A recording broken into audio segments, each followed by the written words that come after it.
Good afternoon.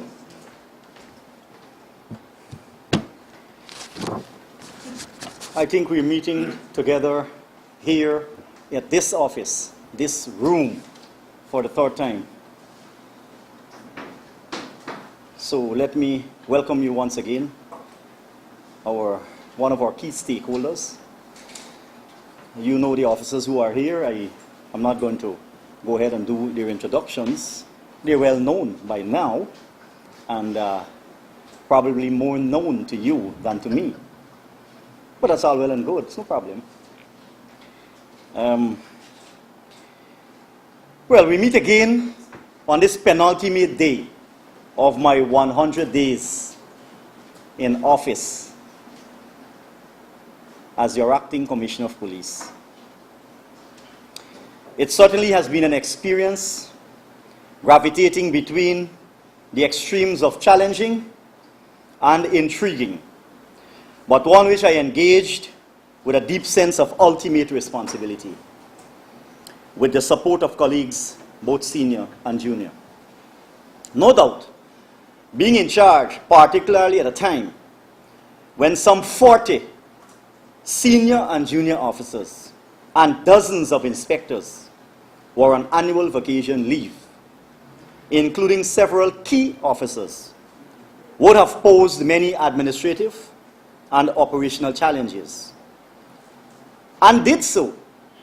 But as I said very early on, to those who would suddenly have to take up the responsibility of giving strong, decisive, and transparent leadership, you have to prove your worth. More than ever, several senior officers at the time were also on full-time training for several days of the week, including divisional commanders. Did we do a fine job? Did they do a fine job? In law enforcement, we are never going to get the full extent of appreciation and understanding from those we serve, because of circumstances and factors which diminish the good efforts we make. In my case, for example, I was discharging the duties of the Deputy Commissioner Administration and the Commissioner of Police. I will not be the judge of my own performance, and neither will any of the officers be the judge of theirs. We leave that to the general public and key stakeholders, our customers in particular. Fortunately, at this time, only 13 senior officers are still on annual vacation leave, 10 of whom will resume on the 15th of November, in time for our commencement of the Christmas policing period. A time when, as you and I know, when we need to have more boots on the ground. And that is what will take priority when we scale down the offices to have a greater preventive presence on the streets across the country. This evening, I propose to address you on the following areas: complaints, police misconduct, mounted branch expansion, traffic situation, and the crime situation, in that order. Since reading and thereafter enforcing the Riot Act upon ranks of the force, having and displaying the unprofessional inclination to harass, fleece, and shake down members of the public, in particular the traveling public, it pleases me to report that we have evidenced a 21% reduction in complaints for the period 1st August to 25th October 2016, when compared with the said period in 2015. That is to say, in 2015, we had 193 complaints against members of the force in that period, and this year in 2016, we had 39 less with 154. I also wish to make it known that the chairman of the Complaints Authority, in a conversation with me some weeks ago, did indicate at a forum where several other key stakeholders were, that he has noticed a reduction in the complaints made against members of the force at the Police Complaints Authority for the said period. For the whole of 2015, we had 615 complaints. We completed investigations into 603, or 97%. You had an average of 50 complaints per month against members of the force. In 2016, thus far, we have received some 515, with a clear-up percentage of 67.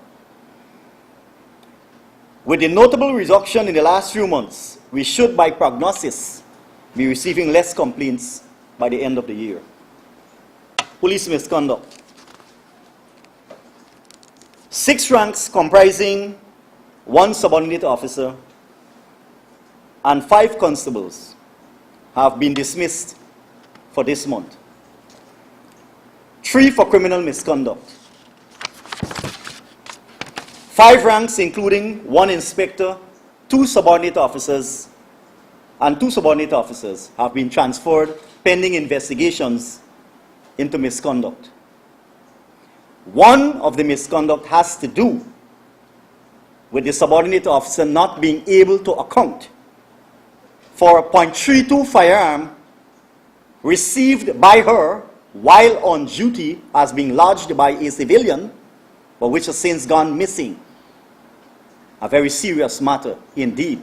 You will recall that I said, I think it was the second press conference, of the challenge we face with some 9 small arms lost, stolen, misplaced in strange circumstances, 7 of which were .32 pistols or revolvers.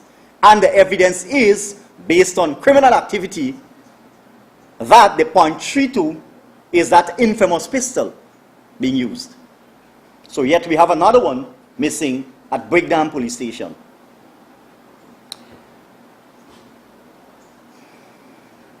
These numbers, obviously, in terms of the misconduct, that is criminal misconduct, and transfers, are far less than those in August and September. And certainly, the realization of junior ranks that their unacceptable behavior will not be condoned is most encouraging in the circumstances. So I want to applaud the junior ranks, those who in the mass interface with the commuting public and other members of the public.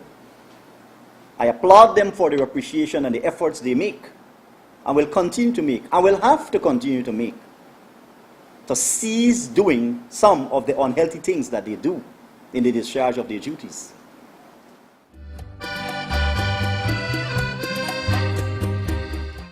You're looking for a place to call your own, a place to unwind and relax in style. The Italian Grill, where friends gather, enjoy fine wine or a cocktail while dining in our casual atmosphere. It's easy to make any event special when you're among friends, serving lunch and dinner and using only the freshest ingredients. The Italian Grill.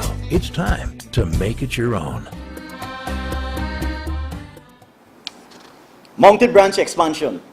As we speak, stringent efforts are underway to operationalize mounted patrols at Blackbush Polder and its environs out of the Maibikuri police station at a cost of almost $4 million.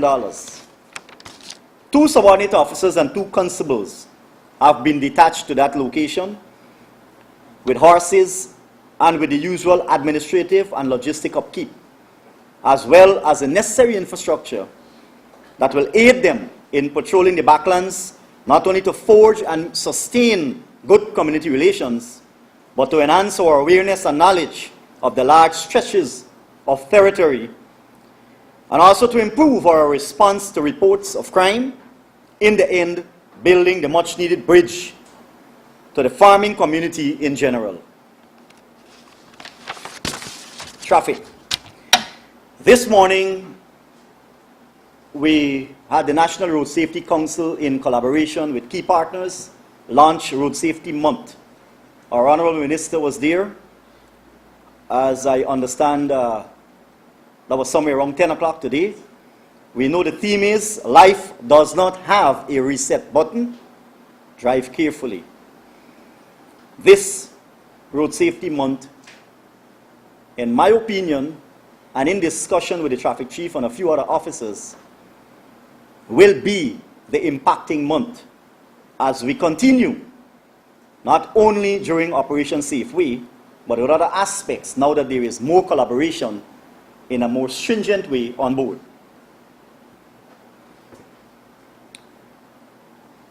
Operation Safe Way continues to have its impact on our roadways and on the commuting population, as we expected. And the traffic chief, divisional commanders, and divisional traffic officers, and the lower ranks are to be commended. They are the ones daily involved in the collaboration with other members of the public, in particular road users, and they must be commended for sustaining the focus. For the period January 1 to October 28, 2015, we had 82 fatal accidents, which resulted in 96 deaths. For the said period in 2016, we have 99 accidents with 109 deaths. This represents a 21% increase in fatal accidents and a 4% increase in deaths. Prior to Operation Safe Way, which was launched on the 15th of September, fatal accidents had increased by 33% and deaths by 17%. During Operation Safe Way, we have now made a total of 8,429 cases. Speeding accounts for 2,441 cases. The random breathalyzer tests, which we have found to be very useful and will continue, we have some 4,696 random breathalyzer tests conducted. 712 drivers were found. Well, this is 15%. 712 drivers, or 15%, were found over the legal limit, with some 650, or 91%, tested by night. Of this number of 650, some 383 have already paid their fines, which is some 58%. Other cases made during Safe Way: tinted motor vehicle 206, unlicensed driver 96, private hire 90, use of cell phone 74, failure to wear seat belt 395, and safety helmet 62. When compared with the same period in 2015, we note that tint cases were 141, unlicensed driver 33, private hire 26, on use of cell phone 29, failure to wear seat belt 221, and safety helmet 31. So, adding these totals, you have during Safe Way for that period 923 cases made, and for the same period last year 481, which represents an increase of 192% in terms of enforcement and cases made for Safe Way this year compared to the same period last year. Significantly, of the 722 random breathalyzer tests conducted, 425, or 60%, were drivers between the ages of 18 and 35 years. Let me repeat that. Of the 712 random breathalyzer tests done, 425, or 60%, were between 18 and 35 years of age. So we have young persons in crime, young persons unemployed, young persons who are driving under the influence, and young persons who just don't want to work for what they say is too meager a salary. Factors we all need to be apprehensive of in the sphere of social stability. Crime. I know you're waiting for a lot of information on crime. And so I will take my time and deliver it to you in the best way possible. We continue to experience a 17% decrease in serious crimes for the comparative period, 1st January to 29th October 2016 for the same period in 2015. For the same period this year, we have 2,700 reports of serious crimes, 2,700. For the same period last year, we have 3,263 reports of serious crime. Murder. So far for 2016, we have 119 reports of murder against 149 for the entire period in 2015. We also have a 62% clear up. Robbery under arms involving the use of firearms. For this year, we have 638 reports against 670 for 2015. That's a comparative period here. Robbery under arms where other instruments are involved. For this year, we have 254 reports against 310, a 19% clear up. Robbery with violence, we have 79 so far this year against 115 for the same period last year with a 19% clear up. Rape, which includes both statutory and forcible. For this year in 2016, we have 212 reports against the same period last year, 261. We have a 24% clear up this year. Break and enter and larceny. For this year, we have 1,028 reports or cases. For the same period last year, 1,326. And the clear-up percentage for break and enter and larceny this year is 19%. Firearms seized. For the period this year, we've so far seized 83 firearms. A division has done the biggest work here in this regard with 32. Followed by F division with 26 out of the 83. Against the same period in 2015 where we had 115 firearms seized, A division, 61 firearms were seized, and F division, 20. So these two divisions have the greater share of the illegal firearms seized. Of the 115 in 2015, some 66 pistols and revolvers were seized, which is 58%. The figure this year is 46 pistols and revolvers, or 56%. Still a very high and acceptable seizure rate. In the last 3 months alone, there has been a noticeable increase in the seizure of small arms in A division. A case to note. We have this fella, Raul Franklin, who's now a defendant, and not what you call a repeat offender. He was arrested at Middle Road, La Penitence, a few days ago. He was found in possession of a .40 pistol and 4 rounds.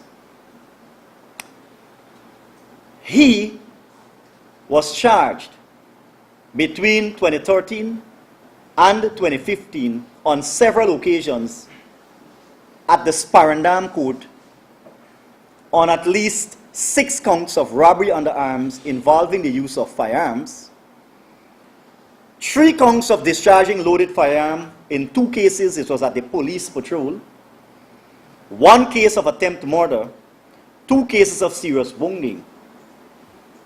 And in all those instances, he was granted bail. Information suggests that the then presiding magistrate resided in a home in which the defendant's lawyer had some control over. I say no more. Superfoods brings quality dairy to your home. The highest protein and the creamiest taste with calcium and vitamins A, D, and E. Keep your family smiling with our full cream Milko milk powder made from 100% pasteurized milk. Our Milko milk powder is high quality Fonterra milk powder. Now available in smaller packages. Enjoy the high quality and great taste. Call Superfoods, located at 8 Rumfeld Industrial Estate. Call 223-1034 or 223-1035. More. Robbery. There was this robbery murder on Mandela Avenue where Gregory Gary lost his life.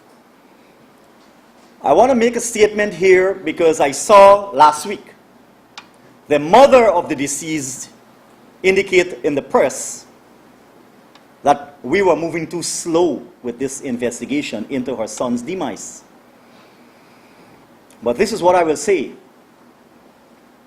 When I saw the press report, I called the officer in charge of crime A division, and I said to him, look,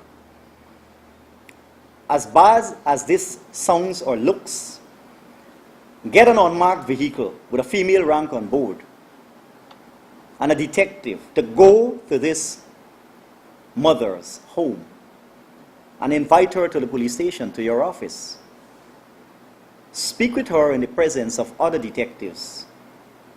Tell her you feel her pain, you feel her loss, and have her cooperate with us, because these statements that she's made in the press are very troubling to me. They're very concerning to me. The detective officer did just that. He informed me that the madam indicated that she will come in her own time. She subsequently arrived at the station some hours after, and after the detectives would have had this engagement with her, she decided to cooperate, because the other son was with this deceased son on the night in question when he was gunned down during this robbery.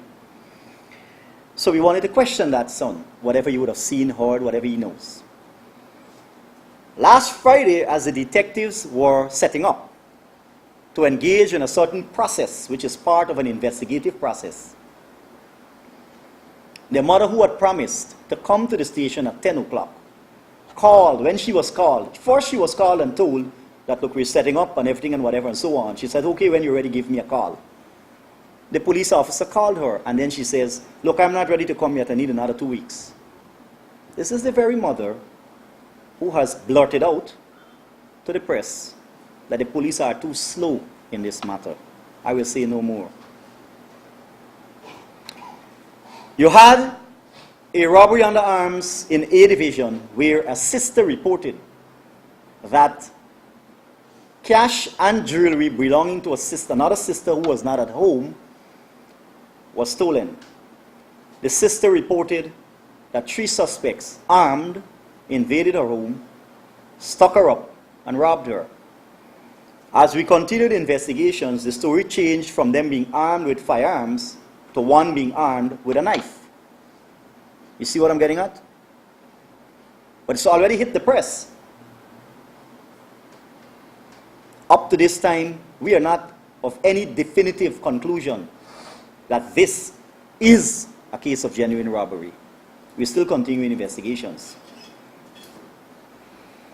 We have the matter of a businessman's son somewhere on Crowell Street being attacked and robbed and shot in the process. But they are having the benefit of a security service. Could I be mistaken on this? No, you're not. These are the business people who have the benefit of a security service at their disposal. I will say no more on that.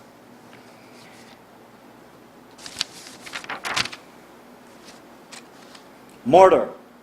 I want to focus on murder and robbery under arms a bit with some more detail. For 2016 so far, we have 119 cases or reports of murder, compared with 125 for the whole 2015. Of which, this year, the 119 breaks down to 42 being disorderly murders, or 56%, 22 being robbery murder, or 19%, 18 being domestic murder, or 15%, and 8 being execution murder. Of the 125 for last year, disorderly murder was 52, domestic 16, robbery murder 18, and execution 8. With 10 less disorderly murders this year so far, and with 4 more cases of robbery murder in 2016, it cannot be that the statistics say that there's an increase in crime. It has to be that by the violent nature of some of these crimes, particularly robbery under arms, involving the use of firearms, which I will expound on later that seems to be the crux of some of the concerns highlighted out there. Notwithstanding, the excellent law enforcement efforts must be highlighted. And that is to say, in the past 2.5 weeks, out of 10 cases of murder, 4 in F Division and 3 in A Division alone, we have solved 6 or 60%. We are talking about the horse stealing robbery murder. We're talking about the one in B Division at Ulverston on the quarantine. We're talking about the one in C Division at Myconi, where the businesswoman was gagged and whatever, tied up. We're talking about the one in D Division, which I refer to as a cricket bat murder. And we're talking about 2 in F Division, a total of 6. Additionally, with good intelligence and the collaboration and cooperation of some law-abiding citizens, we solved the 2 old cases. One in 1999, where David Ramkisoon from Madhya was killed, some 17 years ago, and in A Division, where a suspect who was arrested for another offense confessed to the murder of Randy Prasad in 2015 in Agricola. So, out of 12 cases actually, we've solved 8 or 65%. These are acceptable figures. This is a very high percentage. I recall when I was a divisional commander, when I used to have to appear before the National Commission on Law and Order, I used to say to the then Honorable Minister and the members of the Commission that I am not unnecessarily troubled by crime. What troubles me greatly, what impacts on me the most, is when crimes are committed with impunity, meaning that the criminals are getting away. They commit their crimes, they're not caught, they're not arrested, they're not charged, nothing. That's when you have a very dangerous situation that is likely to develop. This is not the situation at this juncture of this country and the Guyana Police Force. This is certainly not the situation. It's far from it. I see calls for us to rethink our strategies. I take deep notice. The investigators, the senior officers take deep notice and great concern over the fact that in eight, in fact, 8 of the instances of serious crimes in this month alone, 8 cases of serious crime in this month alone, wrongs were discharged. And in 5 of the 8 cases, persons were shot. In 2 of the 5 cases, persons lost their lives. That is indeed something that no one should be comfortable with. And that happened in the latter part of this month, basically. Okay? So that in itself is the aspect, the crimes that occur with violence. And the violence at the barrel of a gun. That is the issue. Not that statistically crime has increased. It is the nature of the crime in terms of its occurrence, where violence is meted out to victims. That is the crux of the matter. Have you tried a new taste of Western fried chicken lately?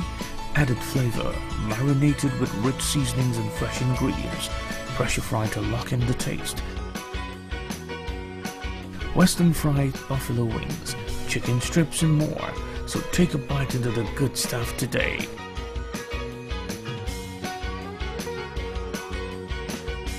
Three convenient locations to serve you.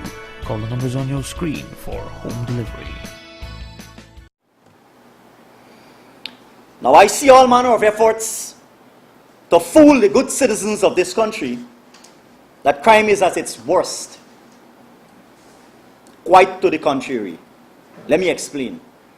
In 2002, you had 142 reports of murder.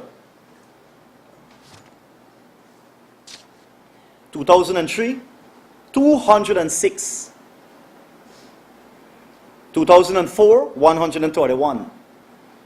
2005, 142. 2006, 153. 2007, 133. 2008, 158. I'm not going to go further. When we weren't solving crimes, there was a hue and cry. Now that we are solving serious crimes and preventing crimes, there is still a hue and cry. How do you prevent a murder? I've asked this question on up-to occasions. How do you prevent a murder? How do we get into the mind of the potential murderer? Damned if you do, damned if you don't. Damned if you do, damned if you don't. That's the curse of preventive policing. Robbery under arms, where firearms are used. During the last three press releases that we made, which came out of the Public Relations Office, for the months of July, August, and September, we indicated a 9%, 7%, and a 5% decrease, respectively, in robberies for a comparative perspective in terms of the previous periods. And I maintain this. We said in July that there was a 9% decrease in robbery under arms involving the use of firearms. We saw this move to 7% in September, and it's now at 5% in October, overall, countrywide. Regarding robbery under arms, at one of my press conferences, I stated, and you will recall, that we are seeing a leveling off in terms of the reports of robbery under arms involving the use of firearms compared to the same period last year. Those of you who were here, you will recall this. Particularly noticeable in A and D divisions. A and D divisions.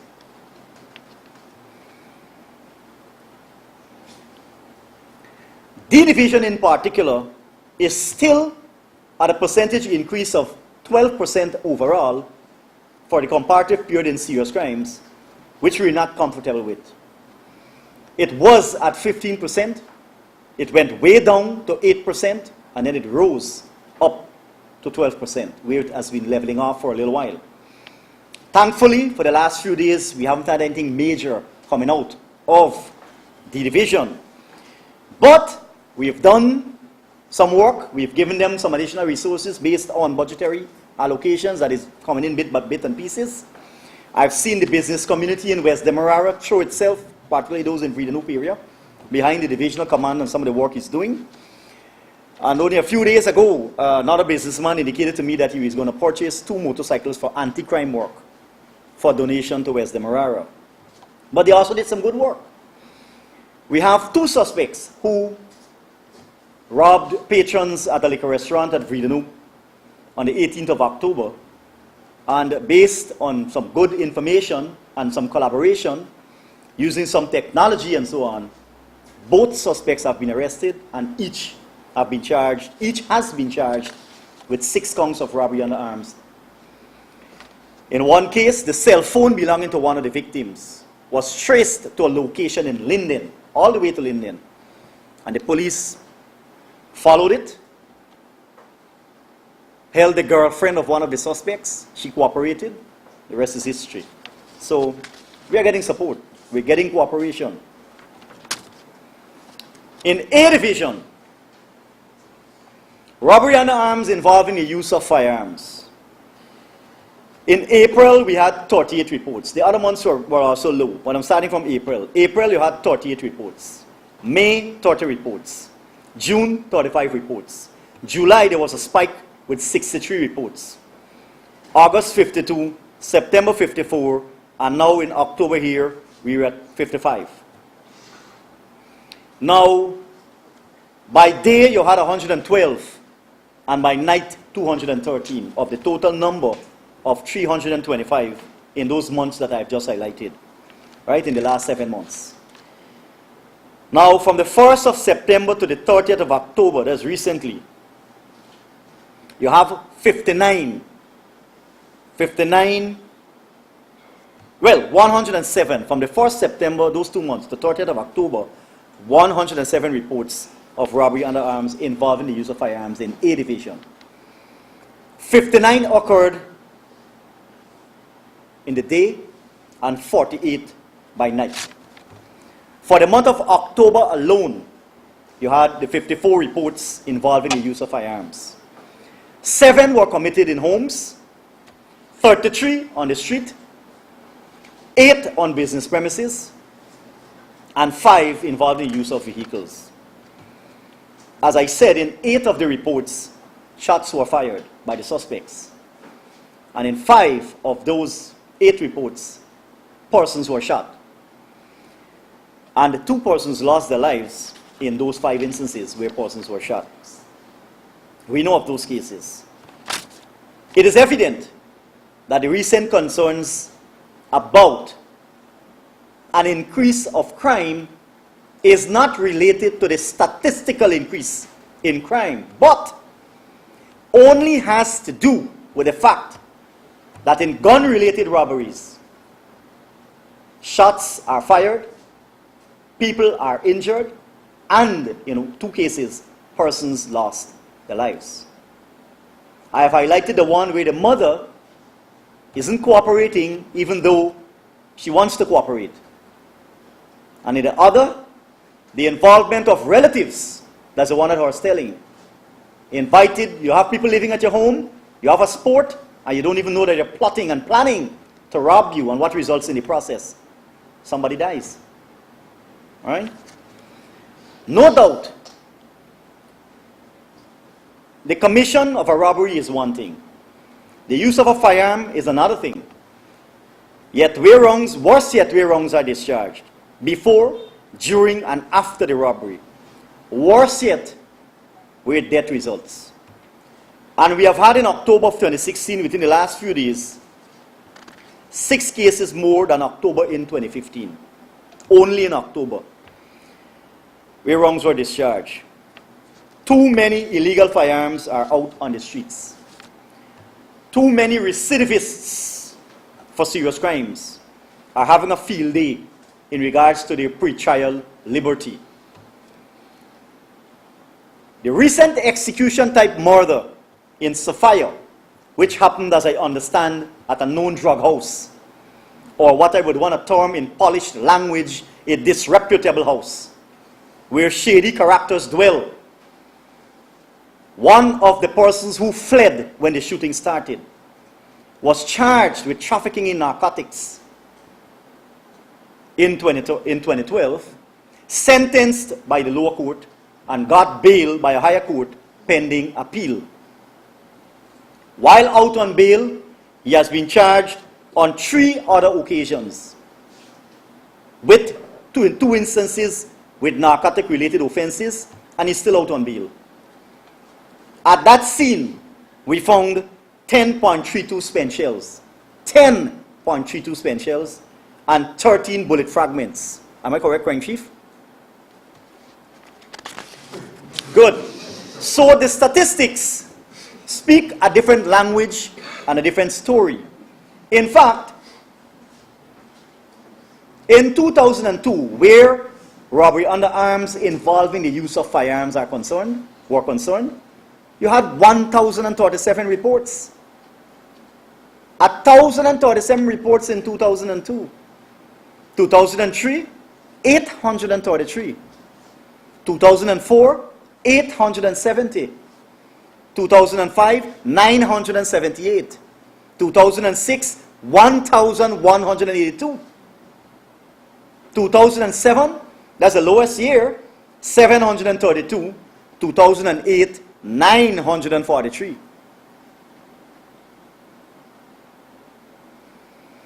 Hence, and notwithstanding what I have just disclosed, I wish to emphasize that where crimes are seemingly committed with impunity, this can be alarming, as it creates and drives perceptions of the failure of law enforcement or the absence of proper law enforcement. But the current efforts of law enforcement are certainly efforts we can all be proud of and should be proud of, if not exceedingly proud of in the circumstances. Many times we are hamstrung by forces beyond our control, some of which I have highlighted. I trust, we hope, that you will disseminate this information so that all concerned, all involved, can have no doubts that the policemen and women of this country in the Guyana Police Force are endeavoring to serve and to protect. I wish to thank all those who, with words of encouragement, advice and concerns, which impacted us daily and inspired us to perform at a time of the force's history, as I have outlined in this current dispensation with so many senior officers who are on leave, still on leave, and the other challenges. I hope that this particular period, where I was at the helm of the force and marshaled those who had to suddenly take up leadership and command interchangeably, I would only hope that such a period does not revisit the Guyana Police Force again. I thank you for listening to me. Superfoods assures the best quality corn and mixed vegetables. Our decade of experience and reliability certainly will help your cooking experience. Our farm fresh corn and mixed vegetables are always picked at prime season and canned to perfection. Once you taste Superfoods corn and mixed vegetables, you will know the difference. Superfoods corn and mixed vegetables, highest quality at the lowest price. Call Superfoods today. Located at 8 Rumfeld Industrial Estate, Georgetown. Call 223-1034 or 223-1035. Now, a few questions? Yes, sir. Forrest. Ronald, the Guyana Daily News. Sir, the PSC recently had in the press conference stated that the state is incapable of protecting its citizens. How does this statement constitute? And secondly, Operation Safeway mentioned 922 cases were formulated. Out of this number, 922 in terms of what? Cases in terms of Operation Safeway. No, it's not 922. It's some 8,000 and something. Can you say how much of this are convictions? But in terms of drunk driving, as I indicated, it's 383 or some 50-something%. Right? People have those details, but in all categories, tint, seatbelt, cell phone, whatever, there are cases where people have paid the fines and so on. He has that information. I've only decided to deal with two big ones, and that is the issue of drunk driving and speeding, which are the two main contributing factors to fatal accidents. And you said something about what? Could you repeat it? The PSC, the Public Service Commission. Sorry, Private Sector Commission. They said that the state is incapable of protecting the citizens. How long do you do that? At this point in time, in simplistic language, I'll tell you that that's a preposterous statement. It's not a supporting, it's not a statement that can be supported. And like I said, people make statements all the time. Sometimes, they say brevity is the soul of wit. But sometimes, as I said, when we have our agendas, whatever comes to our cerebral, it blocks out. So, can't help that. You have to accept it and move on. And that's not a reality. Thank you. Next, Gabriel. Commissioner, sir, does the Guyana Police Force have a breakdown in terms of how many business persons may have been attacked by bandits over a given period of time? And to what extent does the Guyana Police Force share in blame or responsibility for the recent death at Cobinza involving the bus and a parked truck? I'm asking that question in the context of some persons saying that they've repeatedly raised concerns to the police force about these parked vehicles without reflectors or anything that can easily identify them, but little or nothing has been done. And has the Guyana Police Force done anything in relation to the alleged pulling of a gun by the acting chief constable, Mr. Lange? I must admit, the one with, as you said, the acting chief constable, I'm not aware of it. I probably need to check the commanding division and be brief. I'm not aware of it. The second one, the accident at Morisa, I must admit, there was an error made. An error made in terms of much needed enforcement by us, the Guyana Police Force. There is an SOP regarding the use of lorries transporting logs at a certain time on the highway. There was a lapse. So unfortunate because that has been enforced all the time. There were some other duties which took the police away from that general area. And that's what happened. But at the same time, doesn't take away the fact that the error of judgment, the error in judgment of the driver of the minibus was really a huge one, a huge error. And whatever happened, it's all history now. The other one you're talking about is what? Breakdown in statistical breakdown. Yes, we will have every serious crime. In fact, whether serious crime or minor crime, what we call indictable or summary, they are recorded in certain facts, certain details about every crime, details about every report. They are recorded, and so we will have that kind of information. What I'm trying to ascertain is really concerned by the private sector commission. If you could provide us with those statistics about how many business persons have been attacked over a corresponding period of time. Well, I did allude to for the month of October 2015 and the month of this October, that is October 2016, about 8 on business premises. I think those figures I alluded to 8 on business premises or business persons. But the other months we truly have their own figures and so on. I don't have that here at this point in time. But if I gather correctly and if I want to read into something that you probably want to get at, whether the business community is targeted or there's some attempt or whatever to destabilize and drive fear in the business community, I don't see it that way. I've made the point that we have, this is a fact, we have youth unemployment. We have youth unemployment. We have youths that are misguided, that are lacking proper supervision and guidance, that don't want to work for what they perceive to be, by their own standards, a meager salary. Alright? We have youths who prefer to party, and party late at nights. And we have seen a certain level of violence in this society involving young people, a certain level of violence, an unacceptable level of violence involving young people in different matters. So those are all factors into consideration. Yes, please. Commissioner Sharp-Backus from the Sabbath.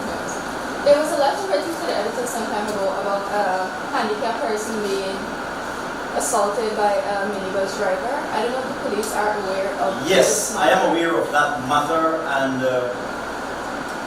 a charge or charges are going to be filed in court tomorrow based on what I've been told by the superintendent of police. And there was a traffic matter and then there was a matter of an assault. Both matters are being dealt with. But I think if I recall clearly, in the case of the assault, a charge or charges will be filed tomorrow in the court. I've seen that matter, it was raised something before. So can you say this driver is in custody or he was released on bail? I don't know who's in custody. What I know is that statements were obtained, including statement from the complainant. That's, if I recall his name is out there. Sorry, the name, G-A-U-T-I-U-R, something like that, right? I'm advised the statements was taken from him. Right.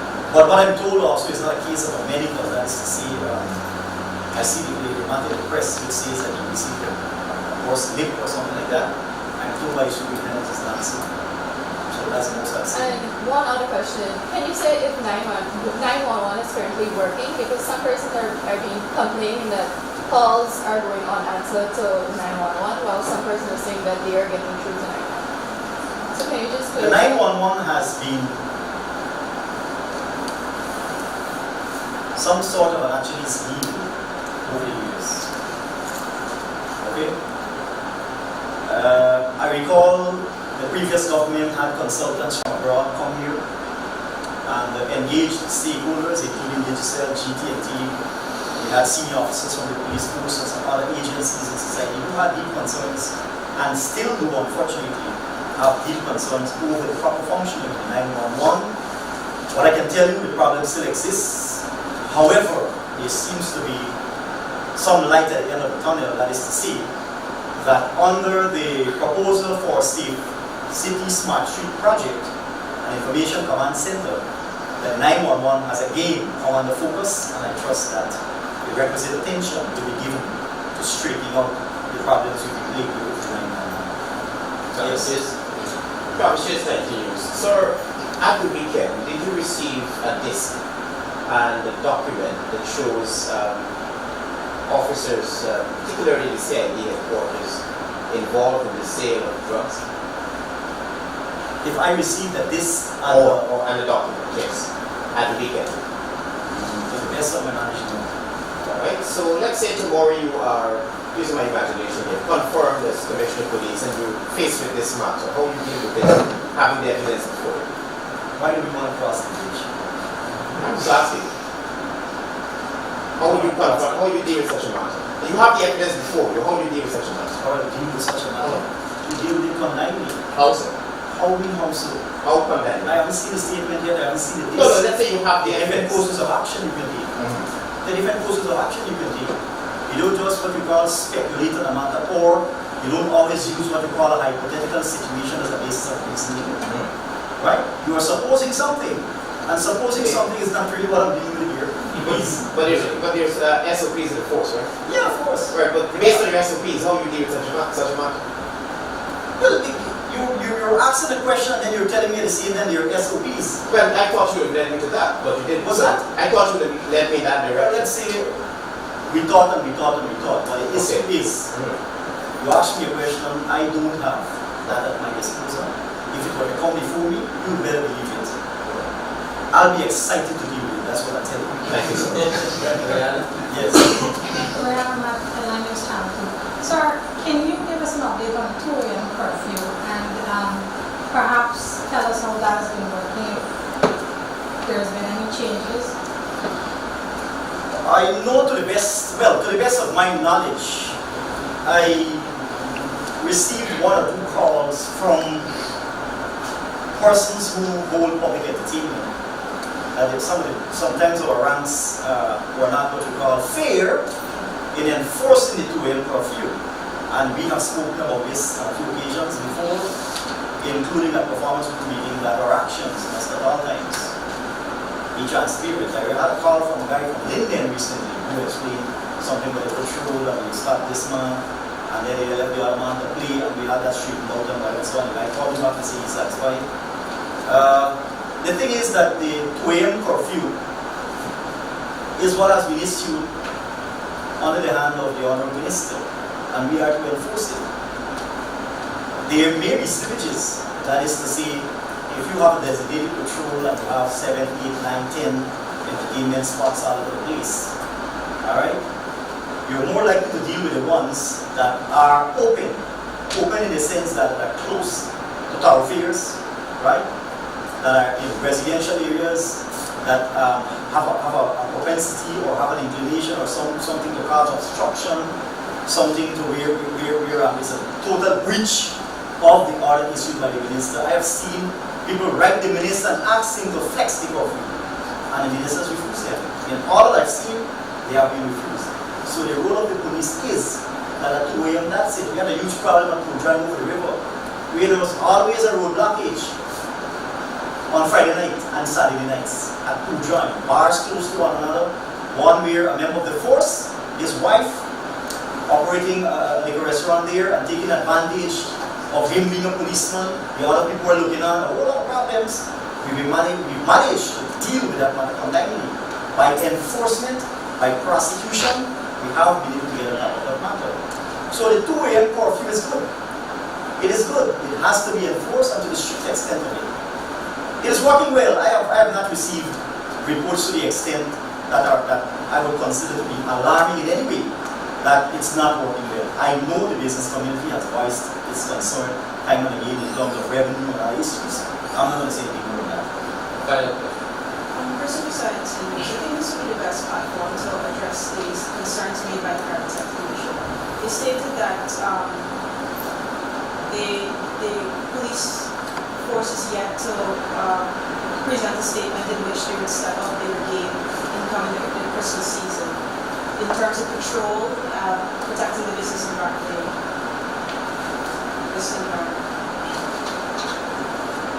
If they have said so, I think they could be mistaken, because it has been known over the years that with the festive season approaching, we would call the business community, GCCI, PSC, a whole lot of people And we would lay out or roll out a Christmas policing plan that covers the period 15th November to 15th January. Two factors are going to be in our favor, again, as they've always been before. That is to say, we have an increased establishment in the force. Over the last year and a half, we've been able to put some 600 ranks on the streets, or a greater number of that 600 on the streets. And the second is that a number of senior officers who in normal times would have been on leave are now going to be resuming duty on the 15th of November. And also, at this time, the third one is, I've recently been in consultation, having a discussion with a particular supplier who has to supply us some vehicles, 4x4 cars and so on and so on. We are going to be in that position. Christmas period is always very on a high. So I want to assure the business community not to forget that over the years we have what you call taking ranks from offices. We have scaled down admin staff in many offices and put them on the streets to do patrol because visibility. We have a larger number of commuters, more shopping is done, extended hours and so on. So that is going to continue. That is going to continue. So how would you address the statement that there is not much more resource within the police force to use to carry out these patrol operations? Well, if we were to say a year and a half ago, that might have been the case. A year and a half ago, that might have been the case because we were just at what, 3,500. Right now, we are at some 4,000, close to 200. We have another 800 or so to go to reach an establishment of 5,000, which we had approval for. Because from 3,005 to 5,000, we had to improve and increase establishment approval for another 1,500. So we're around 4,200 now, 4,200, and with 800 to go, that will put us at 5,000. So the progress has been made. Those are numbers that we can be comfortable with. Aside from that, we have all the persons, these bodies, these interested persons in the development of the force, from governments to consultancies to agencies, who are throwing in a lot. They're throwing in a lot with free training, good training, training that impacts particularly the CID. We have some programs coming up where we have a number of ranks who will be benefiting from, I saw the minister make note of it, benefiting from bicycle training. That's a bicycle patrol. You know, we're a small country, right? We're a small country, we don't have the benefit of all the resources.